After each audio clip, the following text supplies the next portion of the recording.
Hello everyone, this is Samirin, and in this tutorial we're going to talk about the Toybox Game Maker tool. It is a powerful tool that got even more powerful in 3.0. There's actually a lot more we can even do with it now. And I'm going to throw it down. I already dropped a couple buttons, and the buttons are so that we can do some testing with it. Now, in the properties of the Toybox Game Maker, there are a whole bunch of properties at the top here. These we did have in 2.0. And really, once you turn on the Toybox Game Maker, anything set to off will no longer work. So, editor mode, you wouldn't be able to get into editor mode. The player can't use a magic wand, can't edit your logic, they can't customize your toys, move your toys, delete your toys, they can't cancel a camera, they can't use a hexagonal power disc, which is terrain, sky, and some vehicles, I believe, and they can't use filters.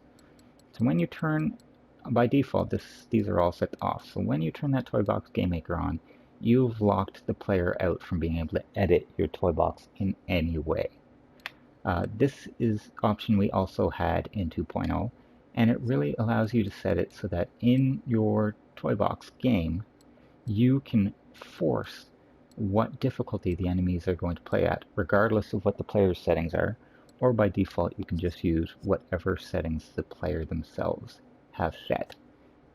Now, before we get into the new 3.0 options, I'm just going to demo what this thing does. And here's where the special note of caution comes in. If you're starting this item in test mode, always ensure you have a button or something somewhere that allows you to end the test mode. Otherwise, you could lock yourself out of your own box and not be able to do anything. So I've got the wand out, I can highlight things, I push this button, the wand has vanished, I cannot get into the editor, I have no control of anything now. I'm now just a player in this box and I can't edit anything. Even if you look, you'll see there is no wand available in the menu. So this tool is great for locking people out of your toy box. It was very important that I had that button so to end that.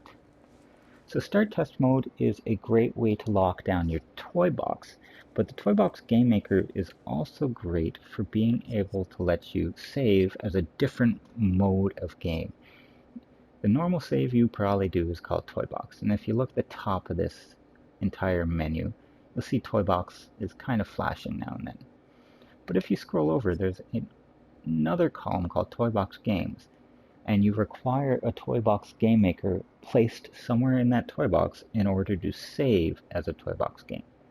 And a Toybox game, in essence, basically starts with this Toybox Game Maker on, and there's no way to turn it off. So it is a way of making a challenge or a game that no one can edit. It is uneditable. So if you're doing that, if you're saving as a Toybox game, always make sure you save whatever you built as a toy box first, because even you won't be able to edit the toy box game. So always make sure you have a backup copy, just like if you're using test mode here, always make sure you have a way to end the test mode, or you just suddenly locked yourself out of your own toy box. So we're now going to go into the bottom options on the Toybox Game Maker. Required character, and then a whole list of filters.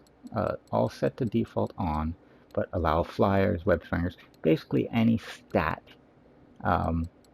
you can either allow or disallow. I expect to see a lot of that turned off from now on.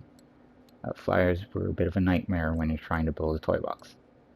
So, a note, just because this whole thing was explained to me by one of the developers, is you can use these filters or you can use required character. You cannot use both. The second you choose a required character, and there's a lot of the same things here, you can set it so that you have to have flight to come into this box, or you have to have strength, or you have to have wall crawl to be able to play in this box. or you can even lock it down to a specific character. You could say you have to use Anakin Skywalker in this toy box. So required character means have to have, and then the bottom list, allow, is just can they work in this toy box? No. So they're basically the polar opposite of each other. But if I select, let's say, flight out of that required character, the entire bottom filter menu goes away. So you can only use one or the other. I set it back to any, the list comes back. So I'm going to turn off a few of these just for a quick test here.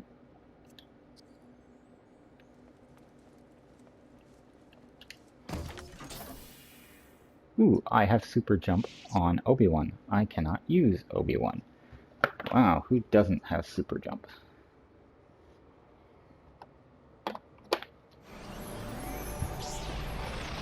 So right away, it knew the character I had on the base was ineligible to play with the filters that we just set up in the Toy Box Game Maker, and it kicked me off. It wouldn't let me use him.